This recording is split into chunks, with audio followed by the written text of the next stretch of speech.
Hello guys, artistic प्रकाश point YouTube channel पर आपका स्वागत है। और आज मैं आपके लिए sample question paper class 12 painting के लिए लेके आया हूँ।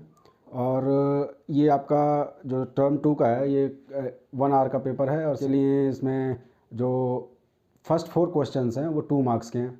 उसके अलावा जो 5th क्वेश्चन है वो 3 मार्क्स का है, और 6th क्वेश्चन जो छठा क्वेश्चन है वो 4 मार्क्स का है। तो इस तरह से आपके 15 मार्क्स हो जाते हैं। और फर्स्ट टर्म में ऑलरेडी आपके 15 मार्क्स का पेपर हो चुका है थियोरी का, तो 15 मार्क्स का और सेकंड टर्म में होगा। और ये सैम्पल पेपर आज हम डिस्कस करेंगे। तो क्वेश्चन नंबर 1 है, name 2 famous sculptors and their art work that reflects the condition of poor people in India at the time.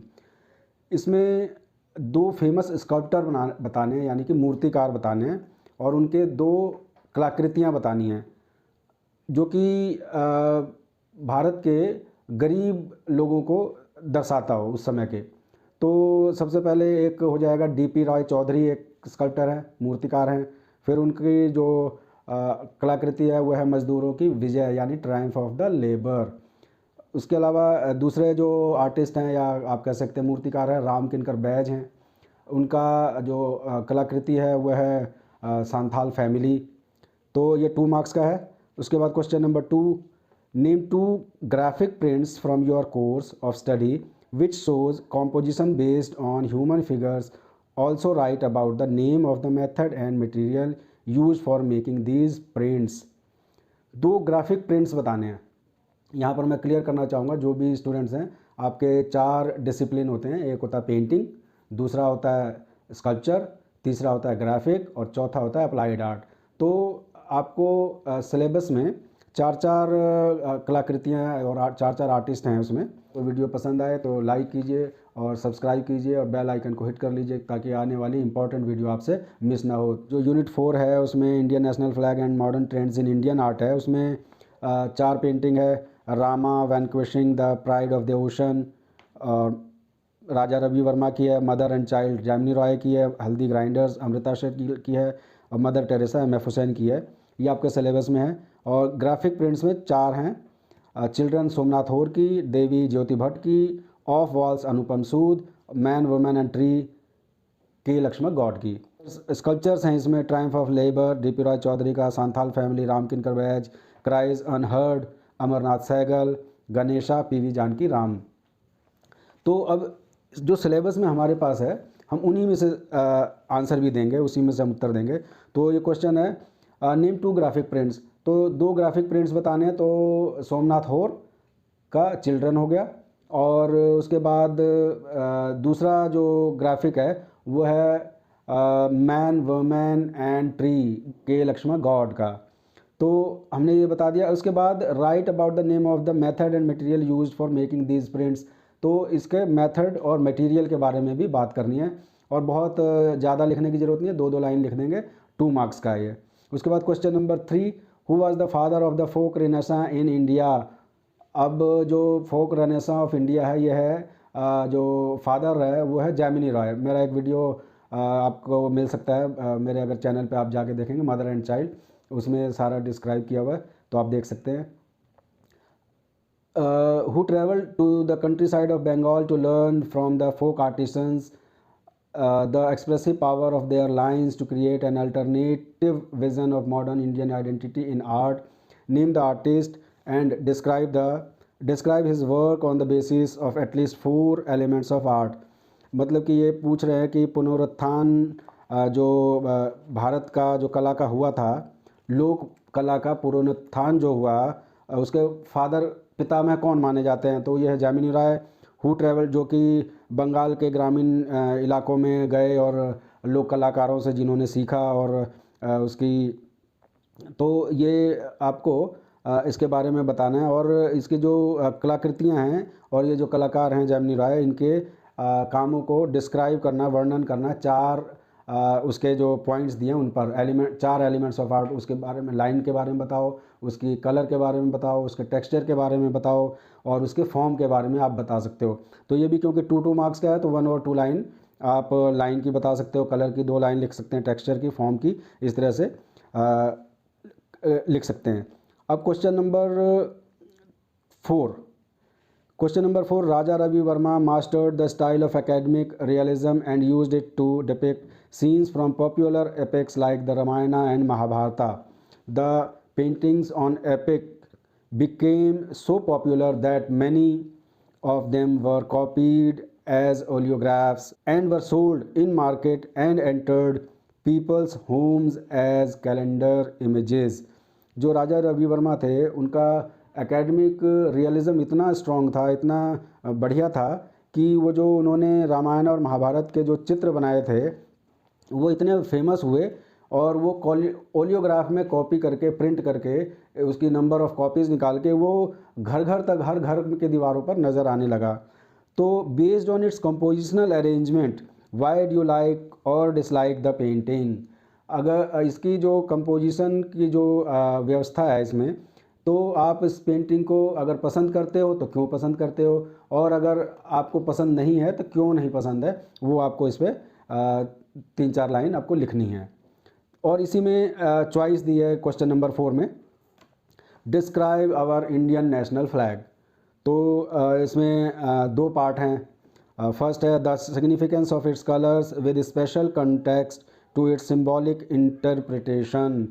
तो जो इसके जो कलर्स हैं इसमें ट्राई कलर में हमारे नेशनल फ्लैग में, उसका महत्व क्या है वो हमें बताना है। जैसे सैफरन किसको डिपिक्ट करता है या उसका क्या सिग्निफिकेंस है, वाइट का, ग्रीन का, और जो चक्र है उस डार्क ब्लू का कलर का जो है उसका क्या महत्व है हमारे, उसका क्या सिंबॉलिक यूज़ है उसमें, तो वो आपको बताना है। और फिर क्वेश्चन नंबर 2 है, इसी का पार्ट 2 है क्वेश्चन नंबर 4 में, the Ashok Chakra and the significance of its 24 spokes used in our flag. जो अशोक चक्र है उसका सिग्निफिकेंस है कि ये कंटिन्यूस प्रोग्रेस दिखाता है नेशन की, और जो 24 स्पोक्स हैं वो आपको 24 hours of a day depict करता है। तो इस तरह के जो सिग्निफिकेंस है वो बतानी है आपको। तो ये क्वेश्चन नंबर 4 हो गया। अब क्वेश्चन नंबर 5 3 मार्क्स का है, आप स्क्रीन पर देख सकते हैं।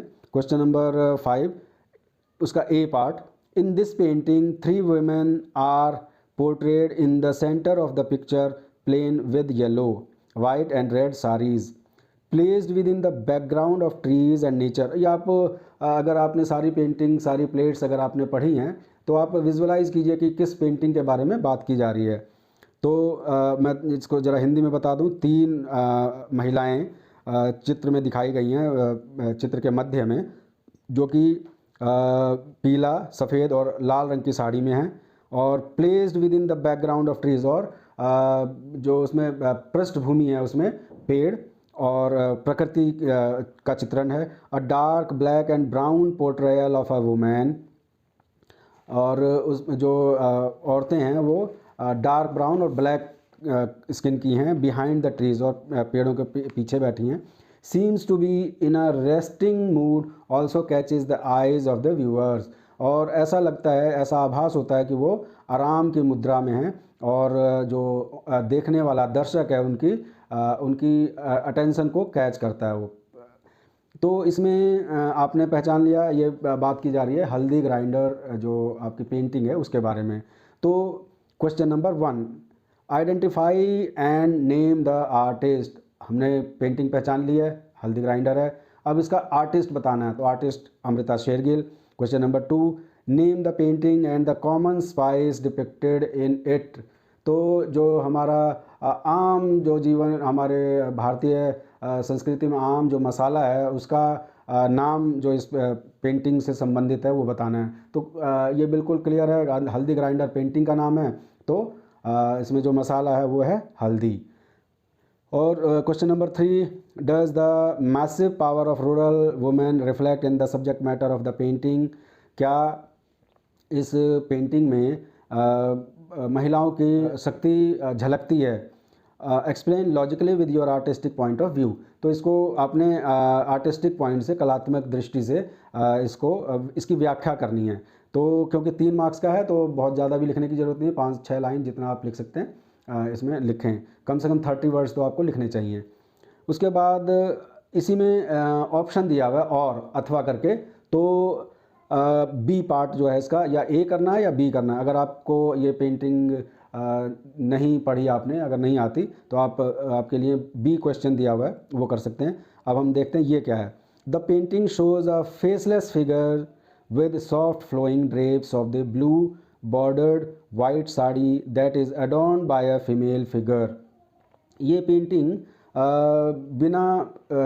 बिना मुख वाली चित्र हैं, और जिसमें जो कपड़े हैं ब्लू बॉर्डर वाले वो लहरा रहे हैं, और वाइट साड़ी है जिसमें एक महिला आकृति ने सफ़ेद रंग की साड़ी पहनी हुई है। She is carrying a sick person protectively on her lap. और वो जो महिला है उसने एक व्यक्ति को अपने गोद में लिटा रखा है, उसको बचाने के लिए, प्रोटेक्टिव, उसकी सुरक्षा के लिए। The figure of this female acquires a certain monumentality and the stature of the universal mother. और जो ये महिला की आकृति है, मतलब मॉन्यूमेंटल स्ट्रेचर है, और उसके बाद वो यूनिवर्सल मदर का काम कर रही है यहाँ पर। While the figure of the man is vulnerable and lies in her lap. और जबकि जो मेल आकृति है वो उसकी गोद में लेटी हुई है। आइडेंटिफाई करनी है ये पेंटिंग, तो ये पेंटिंग आप जैसा अगर आपने पढ़ा हो तो ये पेंटिंग है mother Teresa. And name the artist, तो मदर टेरेसा जो पेंटिंग है ये M.F. हुसैन की है, मकबूल फ़िदा हुसैन।